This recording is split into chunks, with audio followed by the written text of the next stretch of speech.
They lose last night to the Denver Nuggets. Very tall Nuggets. Very tall. Very similar loss to the Suns, Denver Nuggets. Denver beat the Heat 123-106. Fourth quarter was it was all kind of out of hand. Jimmy Butler didn't even play in the fourth quarter. He decided, let's sit this one out. And that was it. It got off to a great start, just like the Phoenix game. They got off to a fantastic start in the fourth quarter. And then they scored in the first quarter, and then they scored 18 points in the second quarter. I would say this is that the things that I have concerns about with the Heat really, really only apply in the West when they play the West. There's a couple of teams in the East that have those same, situations, but usually it's just mostly the West. They're like, and I don't know why that is, but jeez. They got the best big man in the league, and then everybody on that team is 6'9" and above, and the Heat have Bam, who's 6'9". People that's the thing with Bam. People think Bam is 6'11". He's 6'9". No, right. He's who is unbelievable. But you know who else was like that? If you see Dwight Howard next to LeBron, LeBron's taller. Mm-hmm. So they don't have, and they don't really have anybody else in this power dish right now other than Precious, who, they obviously only trust for like 10 minutes a game. He's a wildcat, man. He's all they're like he's running around and he gets the ball and gets excited and just chucks it up at the rim. He's so excited. Like, you're like, hey, young fella, deep breaths, calm down.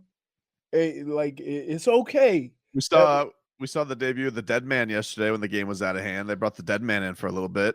But damage was done. Tell he is Bielitsa.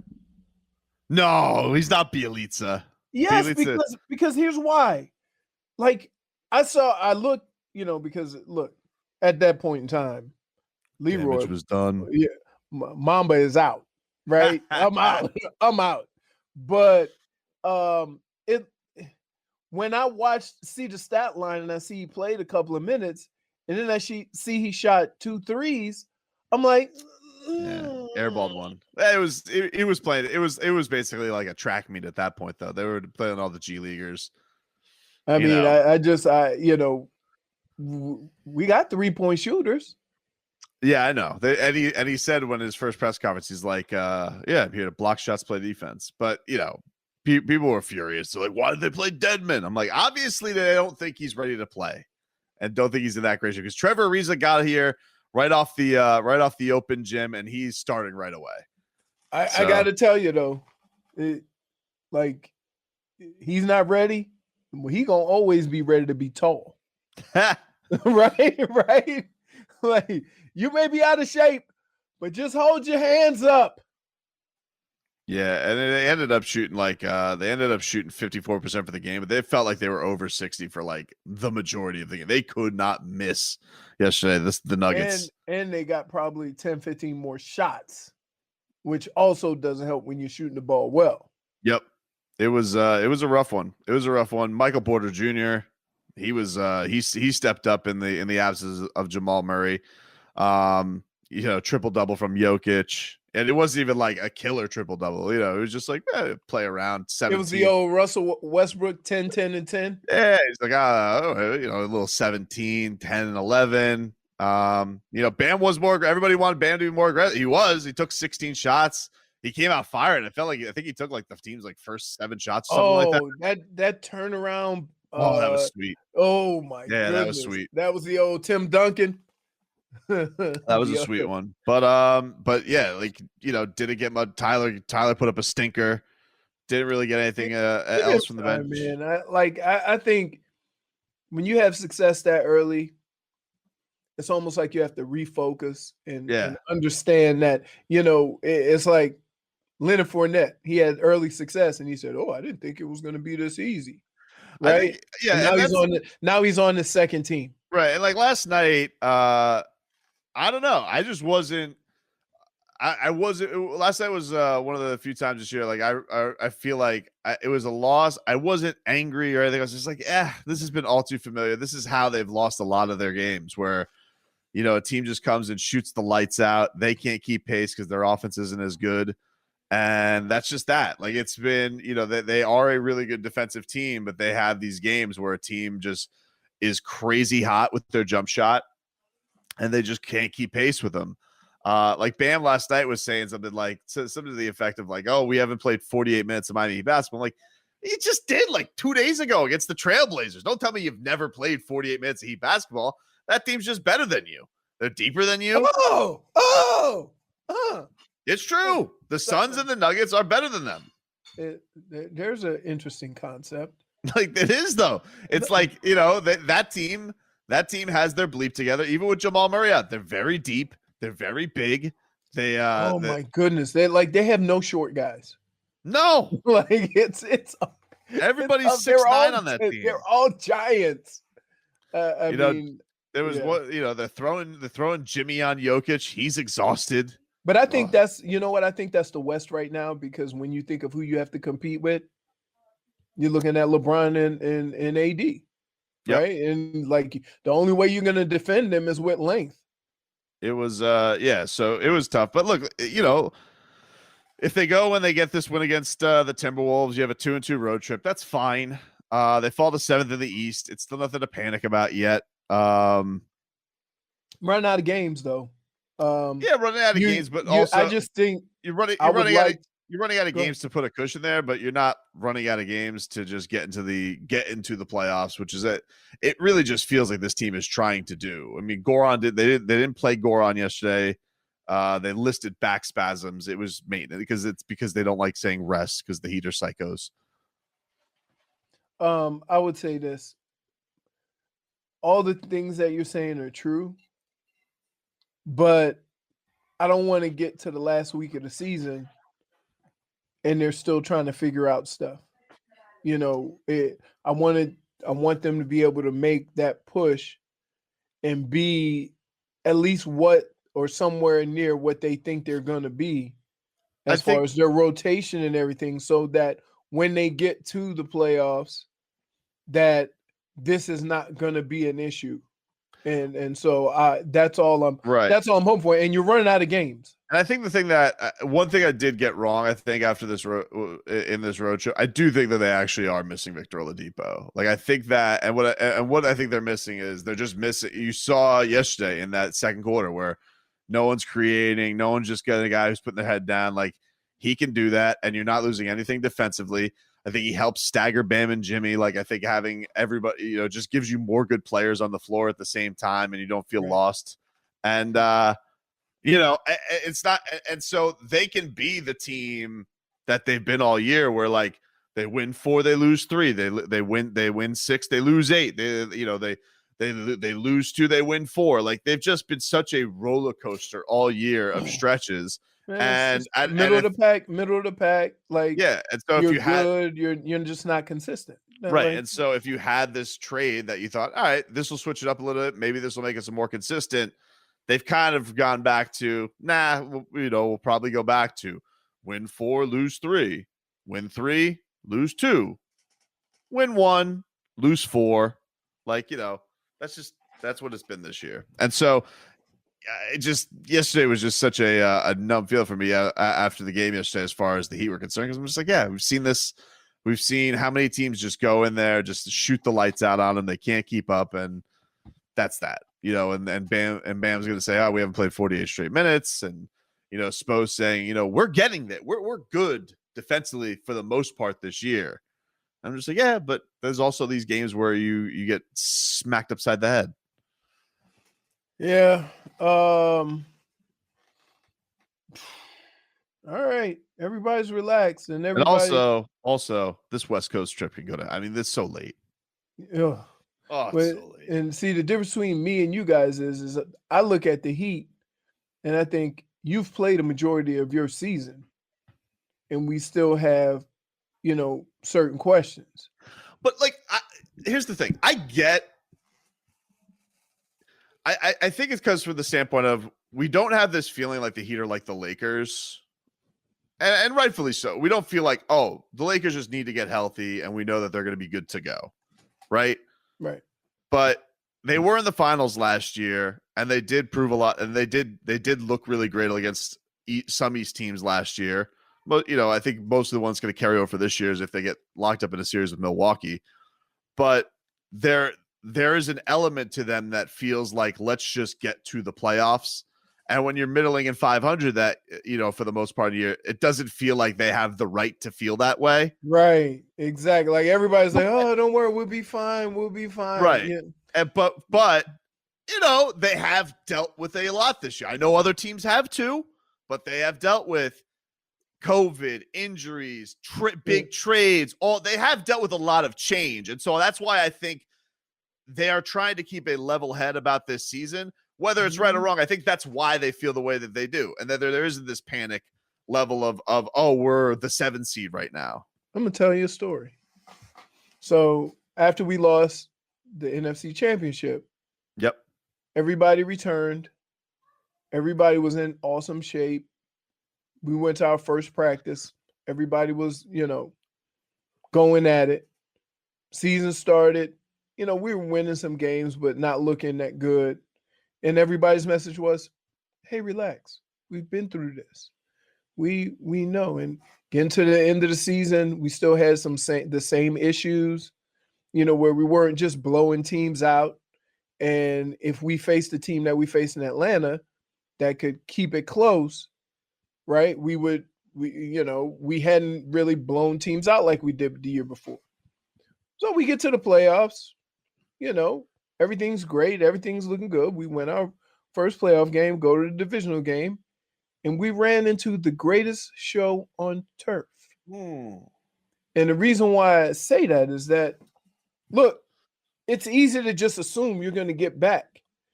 But keep in mind, there are a lot of teams in your conference and in your division that are now chasing you.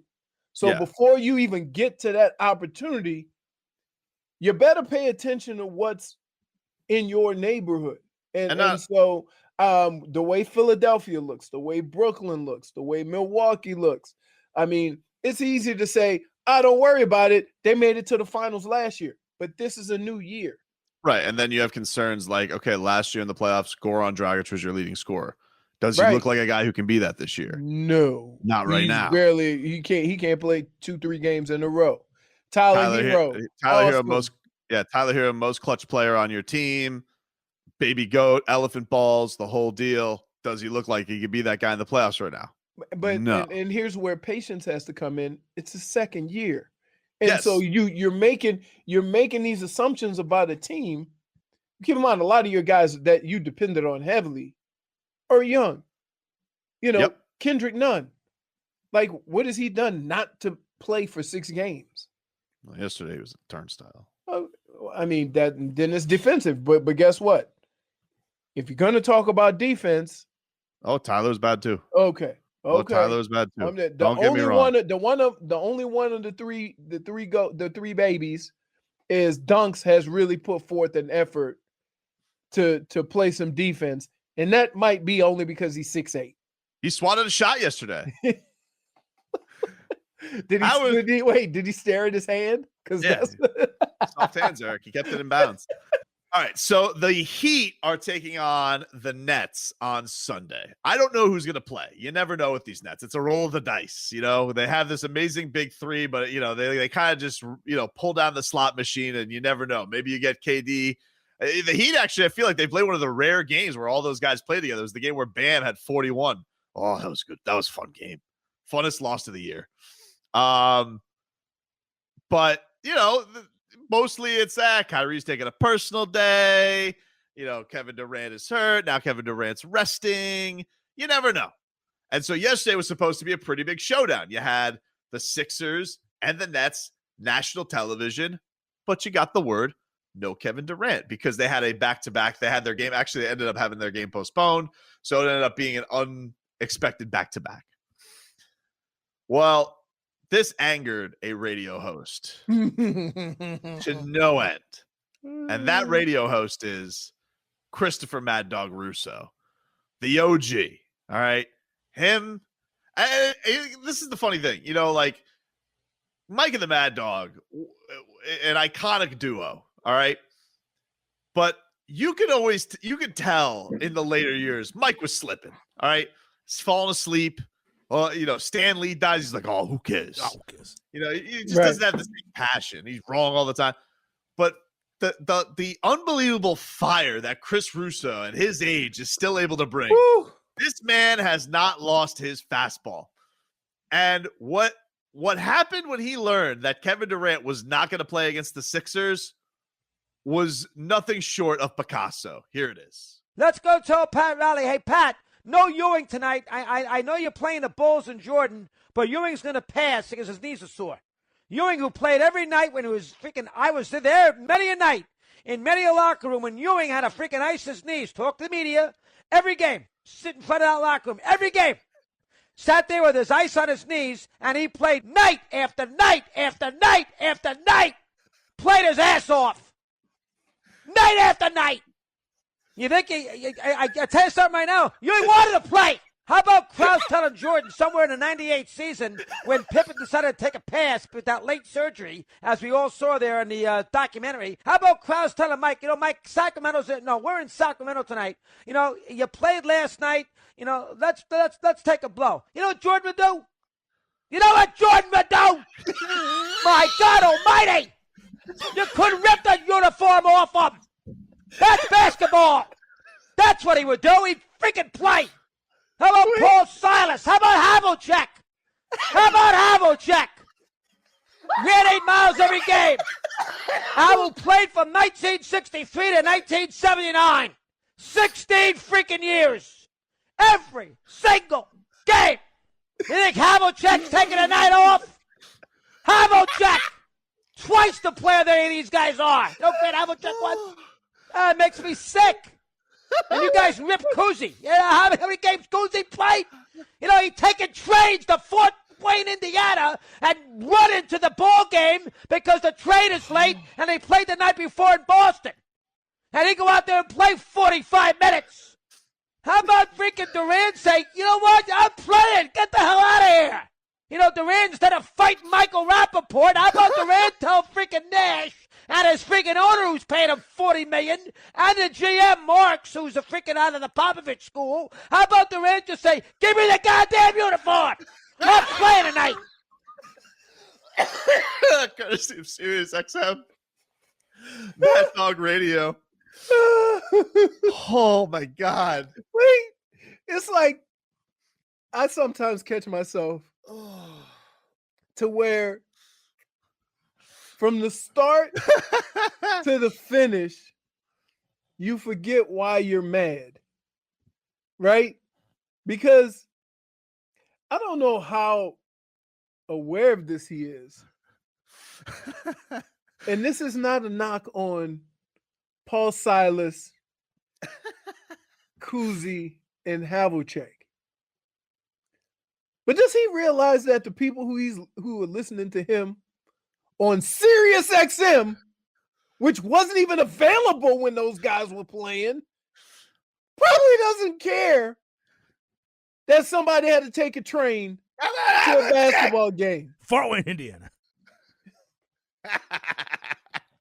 That was, I don't usually agree with Chris Russo's takes. I don't. He makes some points on this one, but it's just his delivery. I don't even care what his takes are sometimes, other than when you call Miami fans rats up a ship. Then you can go to hell.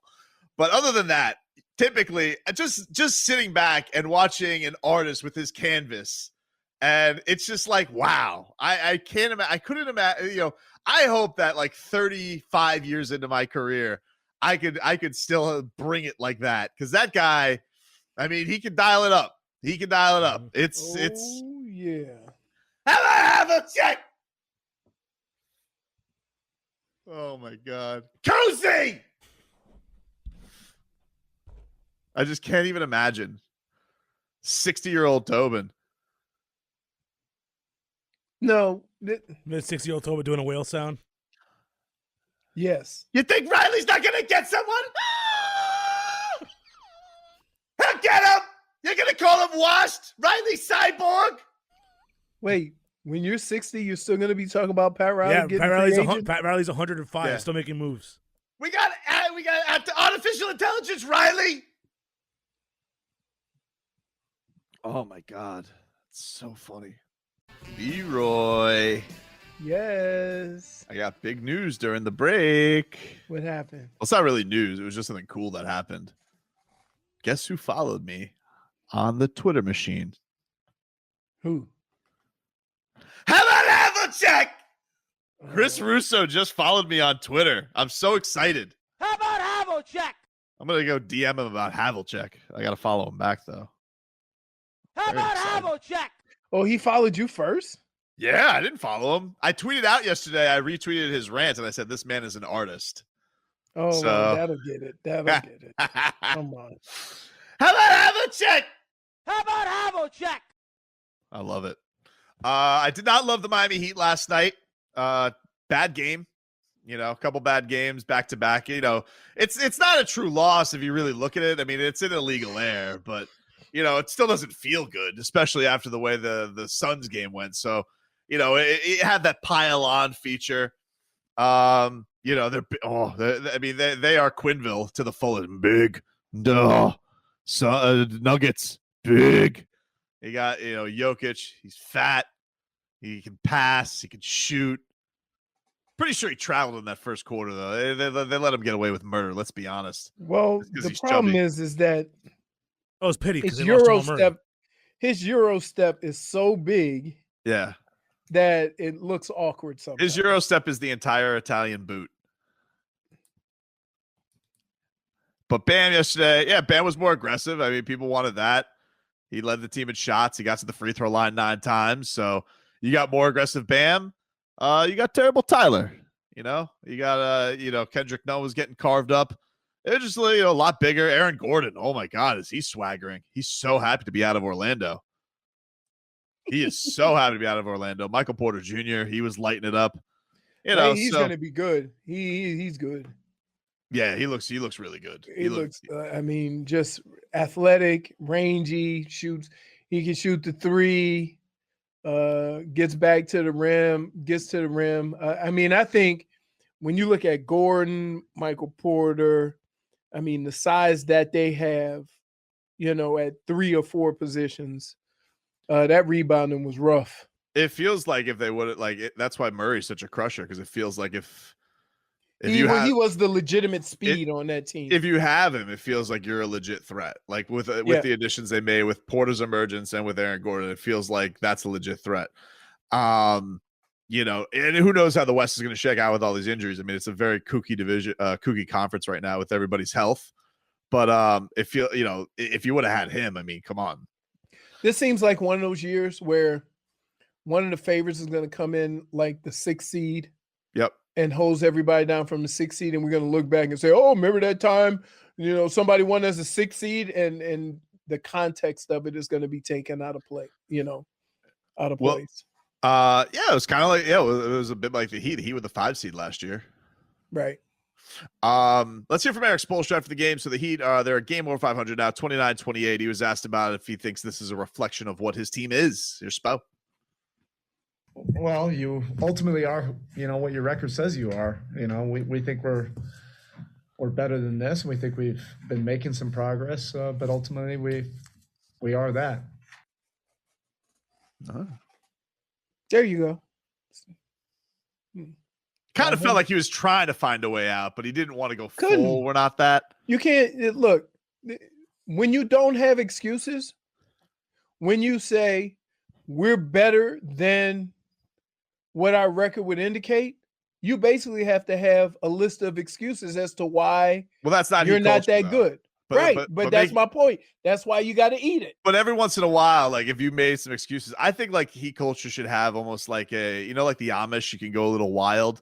It'd be nice if the Heat every once in a while would let them just go excuse machine. And we could just be like, yeah, but you know, if you look at our record with Jimmy and, you know, all the Rona and Gogi games out, you know, it's just, what if Spo just went complete willy-nilly on the excuses? I got to tell you one thing that is a little bit like bothersome is that they're not, I mean, they remind me of a Tom Thibodeau defense. that they burn so much energy on the defensive end, especially recently. Yeah, and one thing that is noticeable is that if they can't get turnovers, it really hinders their offense because they get those easy baskets from them, and the turnovers. I mean, they were getting like crazy steals in the first quarter again, especially and early. then Denver's a pretty good team taking care of the ball, and once they locked that up, it kind of cinched up the Heat's offense. Just weren't able to get those easy looks. Here's Bam after the game. Bam was also asked about the Heat's record, if he thinks it's a reflection of what they are, and this is what the Heat big man had to say. I feel like we can be a better team. We still haven't put together a game of Miami Heat basketball for 48 minutes.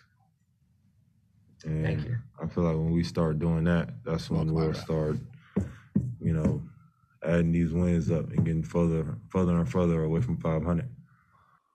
Hey, did somebody just cut him off? Yeah, Ira was in the middle of that. He said thank you. I think he thought he was done, but he wasn't done. All right. I think that's what happened there. But I love I love Bam to death. I'm a real one. I don't know if you guys heard that. I don't buy that the Heat haven't put 48 minutes together of Miami Heat basketball. I think thanks, man. I think they have had games where they've put together 48 minutes of Heat basketball. And I think they've had a lot of games where they put together 10 minutes of Miami Heat basketball, which probably puts the Heat average of basketball this year at like 36 minutes of Heat basketball, something like that. So that's how you end up where you end up. Like if you can't get to Miami Heat basketball for more than 4 games in a row, at what point is that a reflection just of who you guys are? Do you understand what separates a title contender versus a playoff team? Is that title contender can do that more often. You see what I mean? What you're talking about right now, they can do that more often. And it doesn't mean that a team who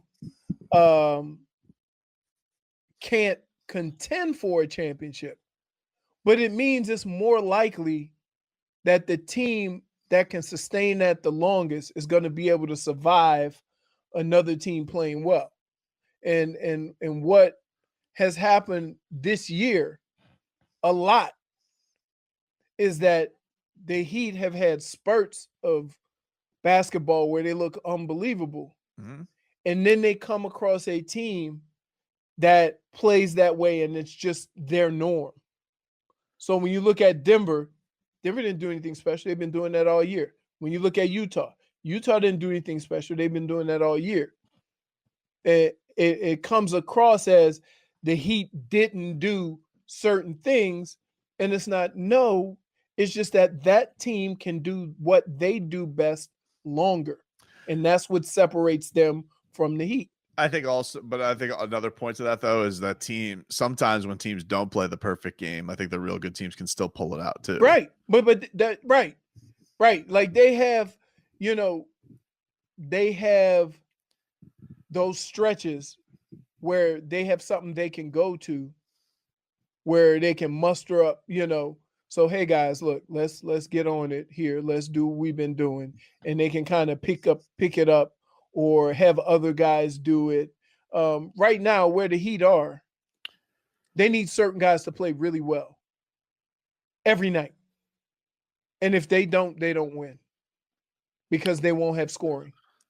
No, and they're two guys, Jimmy and Bam, are both two guys that aren't, light it up and go carry you with 40 points. They're for like as much as and I know Bam gets the majority of the fans' heat, but Jimmy's not that either. Like Jimmy, right. And I know he didn't play in the fourth quarter, but Jimmy was 5 of 8 last night. Like he's not a guy that summons that playoff Jimmy can go on a Damian Lillard hot type run and is going to just score.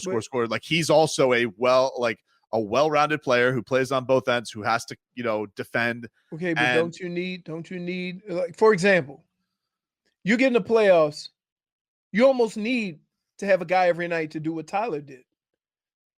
Not score 37, but I mean, have that mentality. right, that can score anywhere on the basketball court. Mm-hmm. I think everybody has that guy. When you look at all the teams, everybody has that guy. Who's that guy for the Heat? It's different guys. In the playoffs, though, it was Jimmy, like a lot. It was Jimmy a lot. I mean, like it was especially we saw that in the finals when he really had no choice. Mm-hmm. Like we've seen him summon that, but I think that on a night to night basis, that's just not who he is. That's not the way he likes to play basketball. Okay, but whether you like it or not, and I think, and by the way, I think that's where I do think that is where there are going to. I don't know. We still don't know what's up with Victor. With Oladipo, but we saw in that Lakers game where he's, we see the explosion that he's capable of.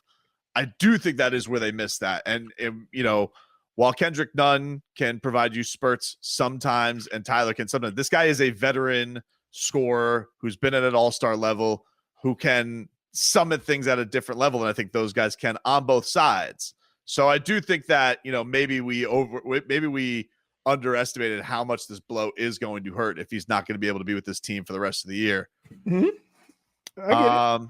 We'll play one moment from the NBA last night that was really cool. If you guys missed it, Dallas beat Memphis and Luka Dončić. Did you see the shot, Leroy? No.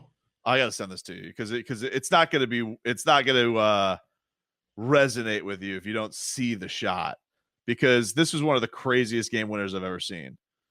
Luka Dončić, the Mavericks were down 2, and Luka, hoists up.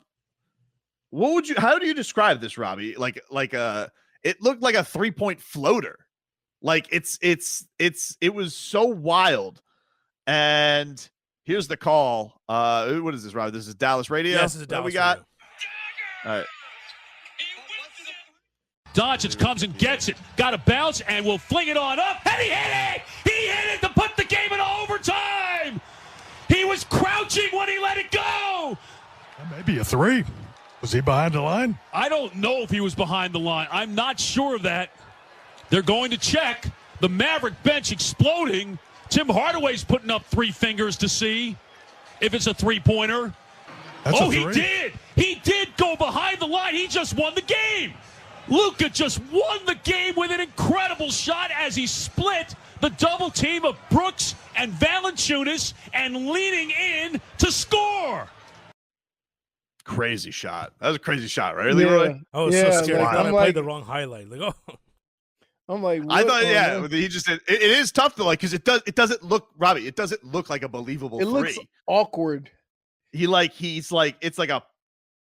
Did he do it underhanded? No, it was like a fluke, like kind of just. He literally just threw it up there and it went in. It was crazy. It's gonna be so great when Goran Dragic steals him from Dallas. I can't wait.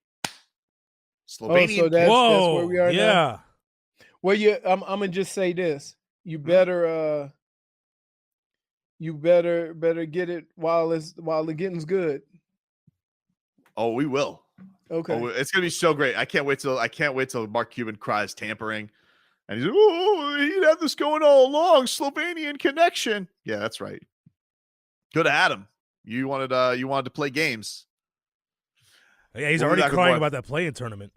Oh yeah. Well, listen, and Luka's crying about it too. It's like, all right, here we go. Luka, you gonna be part of Mark Cuban wine culture? Always crying conspiracy. He might have to play in that play-in tournament. I don't think they're complaining. No, of course not. Of course not. That's not Heat culture. That's Mavs culture.